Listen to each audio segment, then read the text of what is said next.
One thing that I've come to notice since starting to research and write for this podcast is that there are infinitely more cases of children killing children out there than I ever would have guessed or wanted to know about. This week, we're going to cover one of the more haunting murders that I've covered. A case where four boys made a decision that they were going to take a young girl's life for the sole purpose of sacrificing her to the devil so that their crappy little metal band could make it famous. This case is disturbing, and it's sad, and it's messed up around every corner that you look. Hello, my name is Lance, and this week I have Bailey joining me in the co-host chair. Welcome to episode 155 of Gone But Never Forgotten, the murder of Elyse Pahler.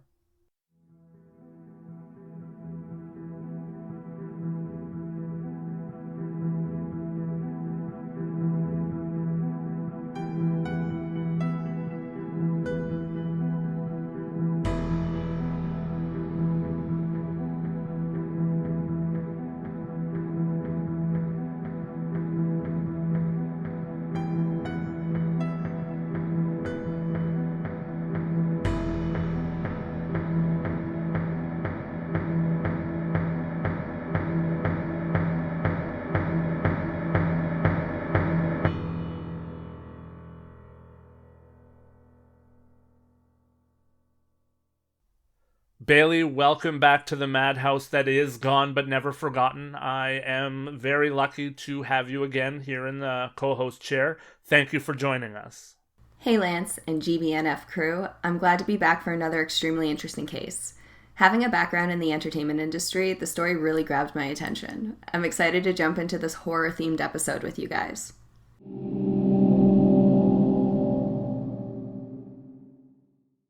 The Satanic Panic was a moral panic that is believed to have consisted of many cases of satanic ritual abuse that started in the United States in the 1980s and spread through other parts of the world by the end of the 1990s. I won't get into the ins and outs of the Satanic Panic for the purposes of this podcast, but suffice to say that Satanism and what it is and isn't was at the forefront of many minds during this time, and it was fed by literature, by music, and by misinformation. This week's case is going to delve into a lot of that misinformation and the way that young minds seemed to interpret Satanism and the ways that you could compel Satan to help you and the ins and outs of what it is to be a Satanist. This entire case seems to be surrounded by artistic inspiration, just expressed vastly differently. The crime itself was claimed to be inspired by lyrics, and the case is said to be the inspiration behind the 2009 Megan Fox and Amanda Seyfried film, Jennifer's Body. As if this case wasn't terrifying enough, the fact that it has inspired the writing of a movie, even loosely based on, could certainly turn your stomach. Elyse Pahler was born to David and Lisanne Pahler on April 24th of 1980 in Arroyo Grande, California. Elyse was the eldest of four children that the Pahler family would have together, and they raised their children following the same Christian values and views that they had been brought up with. From all sources that we could find, Elyse had a wonderful upbringing, and the family all had a very strong connection with one another and with their faith. It's been said that Elyse was particularly close with all of her siblings, but that it was not strange for the entire family to spend much of their time together. In 1995, at the age of 15, Elyse was going through the phases of life that we all did. Trying to find where she fit in the world, testing boundaries, pushing rules, discovering new and possibly dangerous situations. As a product of a pseudo-Christian family myself, I can understand that as well. When you start to realize that there is much more to the world than church and family, you start to wonder what you've been missing, and you start to wonder what exactly there is out there for you. Elyse began sneaking out at night from home, and she started to dabble in things like drugs and alcohol. She also started to invite a more diverse group of friends into her life after essentially having two close friends for much of her early teenage years, both considered good girls from church homes. While Elyse was trying to figure out who she was, though, she kept good grades and she was very proficient at soccer still. Elise would sneak out at night via the French doors that she had in her room, and while there were times that she snuck out that her parents didn't know about, they did know about some of the times, but they also knew that she always returned home in the middle of the night, and she was home when they woke up in the morning. Things, though, escalated not long before Elise would disappear when she was suspended from school for being under the influence of drugs and alcohol. She admitted to smoking marijuana and drinking on that school day before school even started. That's a busy morning. Yeah, no kidding. I have a hard time making a coffee and making lunch in the morning sometimes before getting out the door, let alone finding time for recreational drugs and alcohol. After the suspension, Elise's parents started to take things much more seriously. They spoke to Elise's closest friends and found out that they too were starting to become very concerned with her because her rebellious phase was starting to seemingly take over her entire life and take it off the rails. So David and Lisanne made the decision to stop letting bygones be bygones, and they put Elyse into a substance abuse program immediately. Elyse tried to tell her parents that she was doing fine and that she wasn't struggling, but they recognized the warning signs, and they knew their daughter was on a slippery slope. Man, it really makes this story so much sadder when you recognize that Elyse truly did seem to have a good upbringing, and she grew up with great ideals, and most of all, she had parents that truly cared about her. As can be seen across most true crime stories, there are many people in this world that would grow up with far less. What really breaks my heart is that while Elyse was known to the boys that would ultimately end her life, that substance abuse program likely wound up being the inroad that they needed to befriend Elyse and to get close enough with her to gain her trust on any level. It was actually in that substance abuse program where Elyse got to know Jacob Delashmet slightly more than she did before. The two were far from friends, but they became aware of one another, and it was also reported that they had rode the school bus together previously. Fast forward to July 22nd, 1995, where Elyse had gotten ready for bed after spending an evening with her family watching TV. And from all accounts, the night had been a good night. Elyse yelled down good night to her parents and told them that she was going to bed, and told them she loved them. Her family, of course, believed that Elyse was going to bed, but instead she packed her bed full of pillows and pulled the covers up over top to make it look like she was asleep in bed, and she had snuck out those very same French doors that she had used in the past. The following morning, when her parents had not heard or seen Elyse, they went into her room, and that was when they realized that she had again snuck out and that she had not returned home. This was the first time that she had ever gone out unannounced and not returned back home by the morning, and as you can believe, that threw her family into a complete panic. Her parents called the police, and they reported that their 15-year-old daughter was missing. The police were concerned and took the missing person report seriously, but also, as you can imagine, they treated the case like a runaway case at first because of the evidence. I mean, you can certainly see why. Her parents enrolled her in a substance abuse program, and she had been pushing back against her parents' rules and Christian values for a while. So there's certainly evidence for police to lean into the fact that perhaps Elyse just wanted and needed a change. Her parents, however, did not believe at all that this was a case of a runaway. Elyse had left before, as mentioned, but she always returned. They also knew that there were a lot of exciting things that were going on in Elise's life and things on the horizon. The family, for instance, had been talking about a move to a new town, and Elyse, in particular, had been thrilled at the idea of moving somewhere new.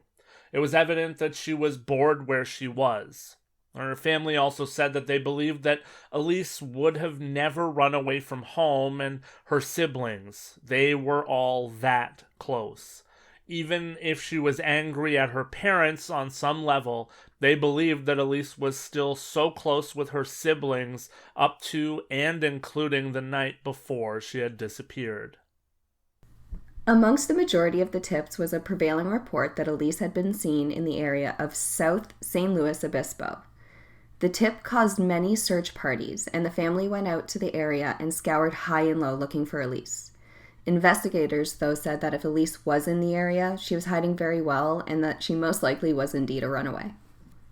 We always appeal here at GBNF for you to call in your tips, regardless of how small they seem, but in this case, there certainly was a downside. We, of course, know now that Elyse was not in that area, and that the sightings must have been of another young woman who looked like Elyse. The other downside was that investigators and Elyse's family truly started to believe that she perhaps was a runaway. If so many people were seeing her, perhaps there was hope after all. Elyse's grandmother even put out a plea to Elyse, begging for her to come home so that they could figure everything out as a family and get things right.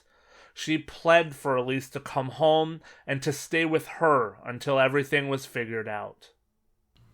An overwhelming amount of unnecessary information and false leads can definitely cause problems, and I am all for the if you see something, say something, but this is one of those cases where information misled them.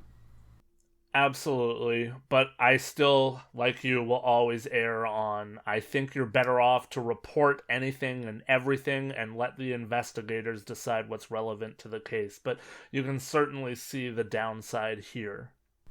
Absolutely. If there was any chance that Elyse was still alive, and certainly if she had been in the San Luis Obispo area, then that could have been a massive assistance to the investigation. Unfortunately, though, that was not the case, and for months on end, there seemed to be no sign of Elyse and no sign of where she had gone or what had happened to her. And then on March 13th, 1996, the case was blown wide open when a 17-year-old boy named Royce Casey came forward to the police, and he confessed that he had murdered Elyse with 2 other teenagers.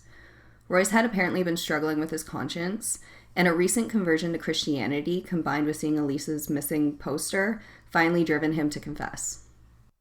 It's also since come out that Royce had become afraid for his own life, having known what the other 2 boys had done to Elyse and partially why they had done it. He feared that because he had recently become a Christian and because he had distanced himself from them, that he may very well become their next victim.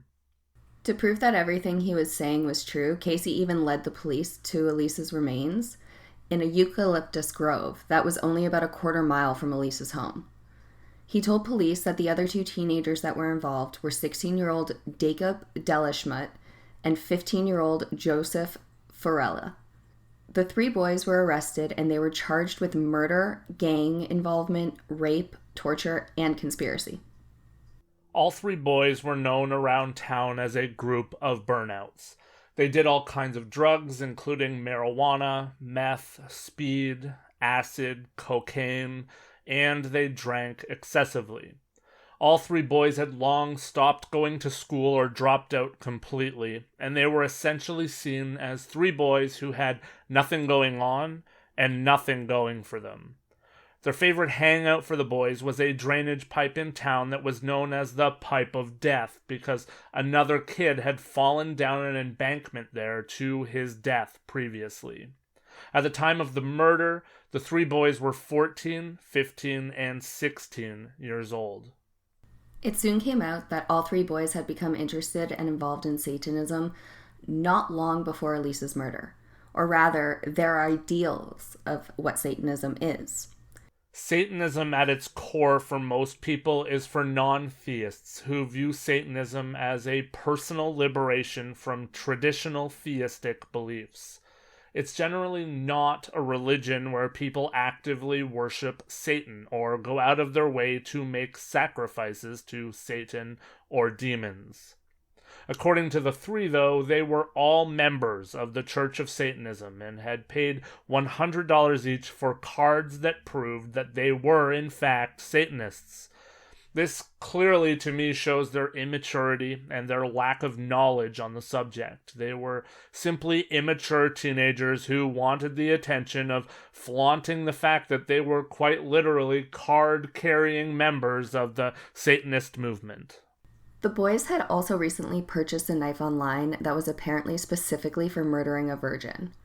All three of them had been obsessed at the time with doing this, and people around them had heard them speaking so frequently about killing a virgin and sacrificing a virgin that some were starting to wonder if they had done exactly that.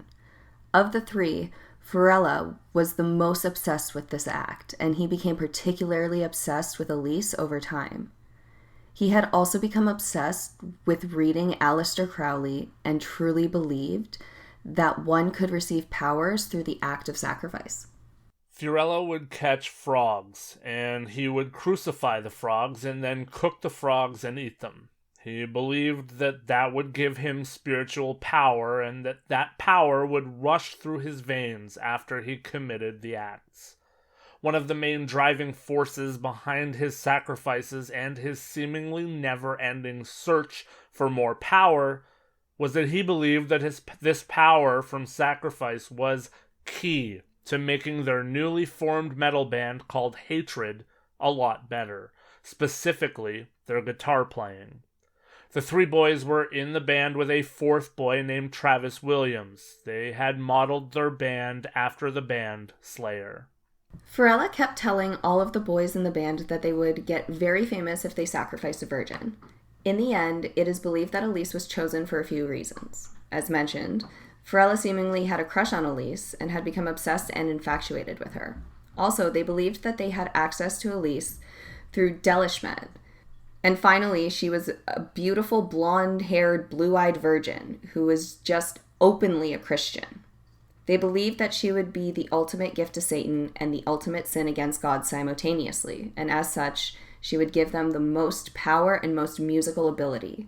Farella also said that she was their ticket to hell. Delashmet knew Elyse enough to know that she smoked weed, and he also knew that she had developed a bit of a reputation recently for hanging out with older teens that smoked her up for free. He told the others that he would find a way to get her to hang out with them. He reached out to Elyse, and the four boys, including Travis, started to build a friendship with Elyse. The five of them would get together and smoke marijuana at the pipe of death. However, the friendship was entirely superficial because as soon as Elyse would leave the boys, they would discuss at length how they were going to sacrifice her. There are even reports that the boys had tried to kill Elyse at least once previously. When they were smoking at the pipe of death, they had Travis pretend that he had fallen down the embankment, knowing that Elyse would try to help him. When she did exactly that, the other boys started yelling for Travis to do it because they knew that he had the knife. Their plan had worked, but Travis froze and was unable to stab her. These boys took advantage of Elyse in every way. They were counterculture to everything that she had ever known and everyone that she had ever known in her life up to that point, and they were precisely what she was looking for in terms of a way to rebel. It's been said that Elyse didn't see the bad in anyone and always expected and saw the best in everyone in her life. Then the plan officially came into action. The day before Elyse went missing, she was at a party, and Deleshmet was also in attendance.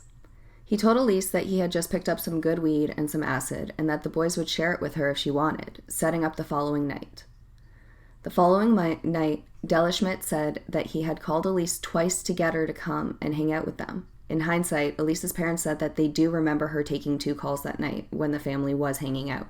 The four got together. Travis was not with them because he had just been arrested for shooting an elderly woman, and they smoked the marijuana, and the boys lured Elyse to go with them to the eucalyptus grove where her body was ultimately found.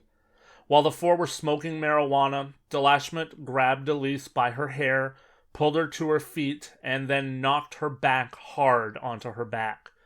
Delashmut then took off his belt and wrapped it around Elyse's neck and started to strangle her with it.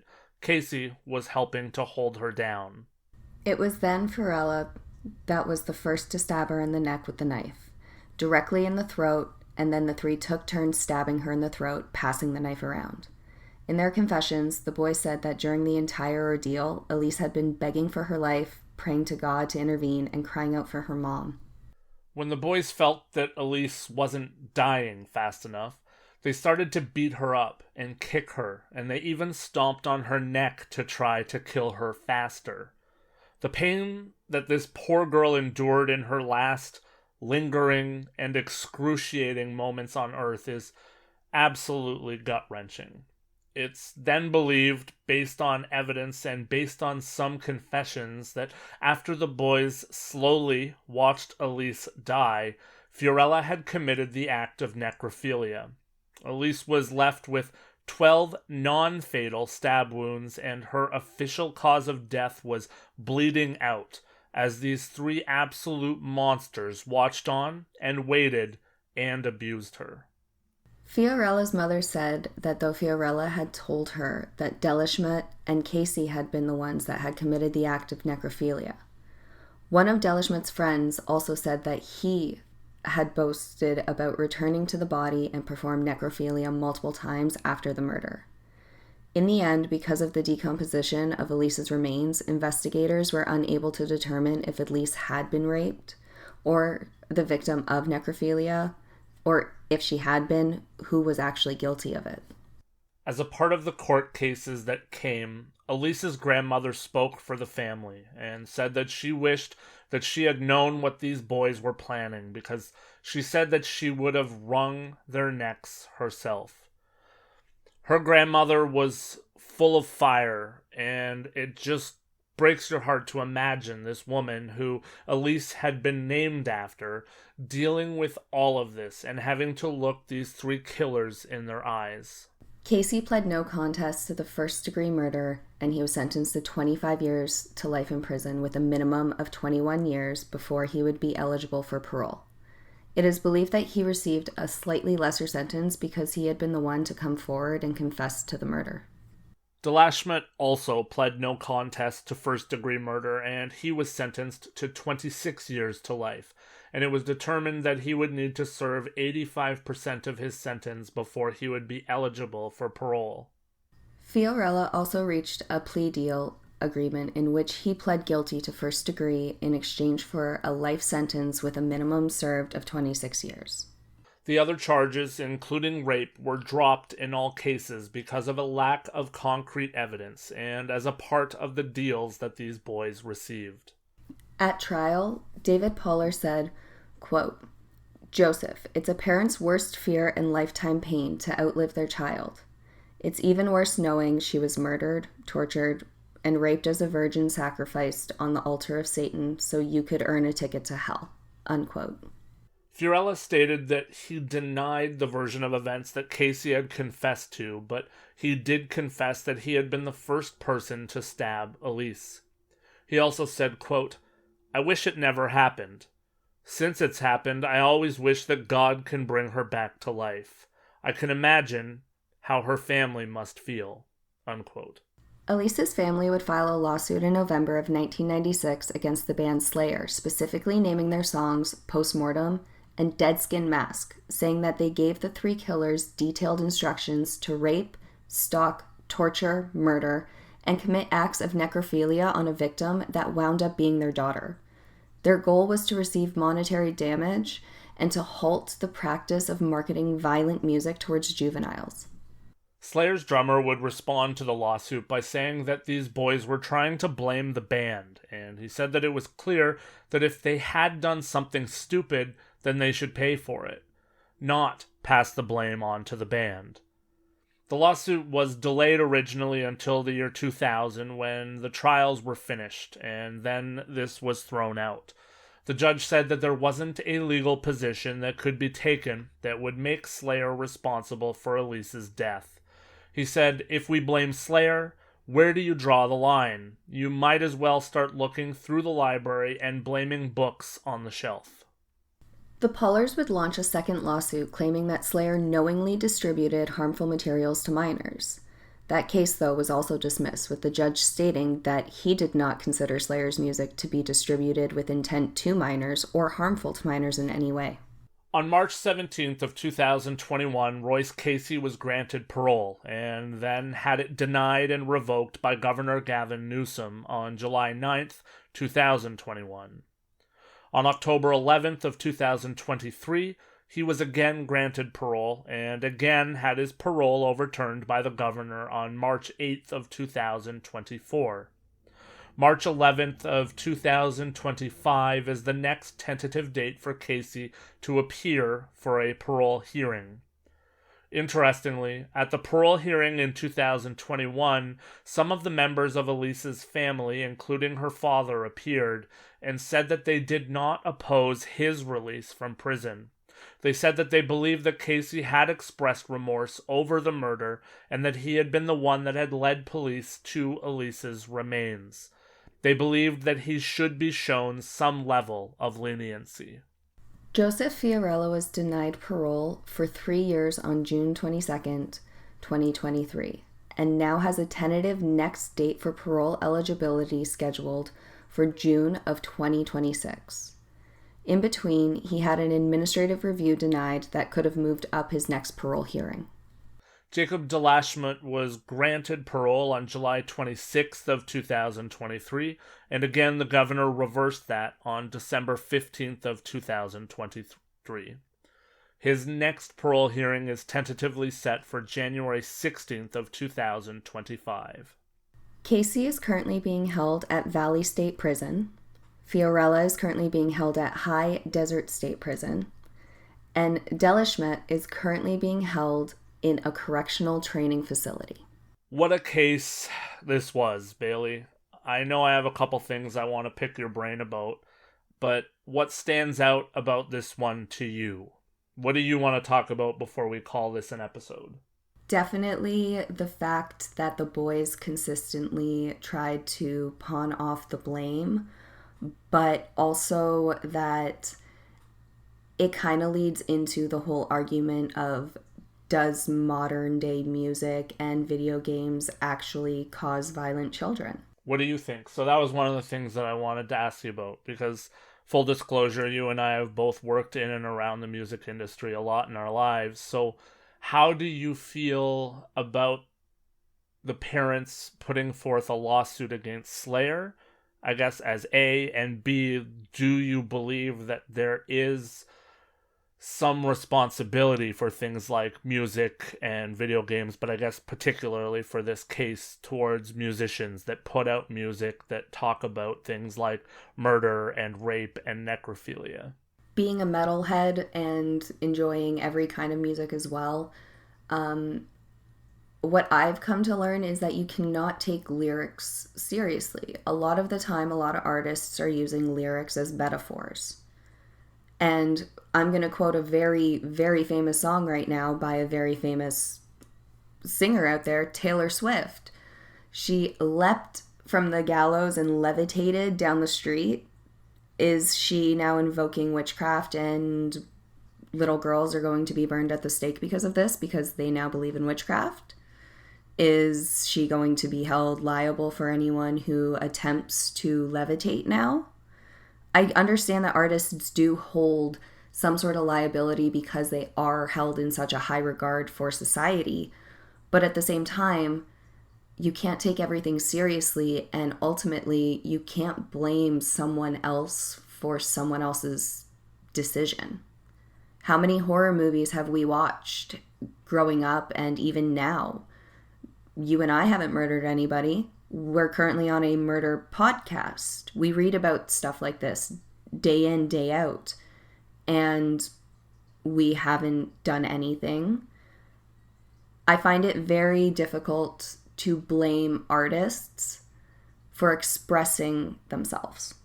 I'm right there with you. I grew up falling asleep to Marilyn Manson. He was a shock rocker. He did what he did, and it got him attention, and it got him recognized. And the woke culture brings me to the next part. I speak out against it all the time. I think that we live in a time, and it's crazy. This was 24 years ago now. Well, more than that, 24 years since the lawsuit was actually put into the court system. But we live in a time now, especially, that's only grown since then, where we don't want our children to take the blame. We don't want us to take the blame. We just want to find someone else to blame for everything that happens in the world around us. And I get it. I mean, I understand being upset that your child was murdered to make a metal band famous. It's convoluted. It's downright ridiculous. But at the same time, you can't, in my mind, turn to a band like Slayer or any other band that's out there that sings about this stuff and try to make them culpable for what happened. I think the judge had it right. I mean, it's like you said, how many books, like the judge said, how many movies, how many video games no one would create anything anymore out of fear of being blamed for something ridiculous. It's like you said, Taylor Swift is literally like the most famous person in the world right now. And it's like, are we going to blame her now for driving people to witchcraft? It hits a point where it is ridiculous. I have so much sympathy and so much empathy for the Pahler family, but at the end of the day, this isn't Slayer's fault. These kids were fucked in the head, and that's who's guilty here. With also a background in going to school as a Catholic student as well, we read the Bible quite a bit, and forgive me, my memory's not the best when it comes to that, because lyrics have taken over my mind instead of Bible verses, unfortunately. But I think it's the book of Exodus, there was a phrase where they said that you were allowed to stone your neighbor's children to death. Does that mean that if Elyse was stoned to death, her parents, being Christians as well, would then condemn the Bible? Because isn't that an instructive manual on doing the exact same thing? Yeah, it literally, there is no end to who or what you can do. There's no end to who you're going to blame. Whose fault is it? At the end of the day, I'm sorry, I stand firmly behind the fact that, you're guilty of, you're to blame for your own actions. 100%. So I'm right there with you.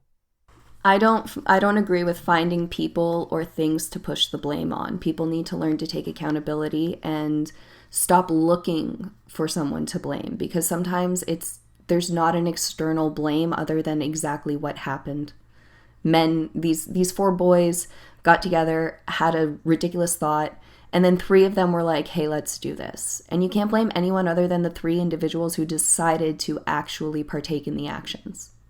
The second thing that I wanted to ask you about is, how do you feel about the parents going to Casey's 2021 parole hearing and saying that they felt like he in particular should be shown some level of leniency? I've seen a lot of people complain about that, but I like to think, and I've shared on the podcast many times in the past, that everyone knows I believe that juveniles who are in prison should be given a chance at parole. And B, I like to think that in this same situation, I would be able to ultimately, over time, forgive, never forget, but also believe in pleading for leniency. And in this case, from what I can see, particularly that leniency that they wanted was for Royce Casey, who ultimately did crack the case and bring everything out. So I guess, how does that make you feel as someone just hearing about the case? Does that get a level of respect from you? Do you think that, do you side with me on that? And then B, in that same situation, do you think that you would be able to show that same character to go to a parole hearing and ask for the courts to show some leniency and grant someone parole that had a major part in murdering your child.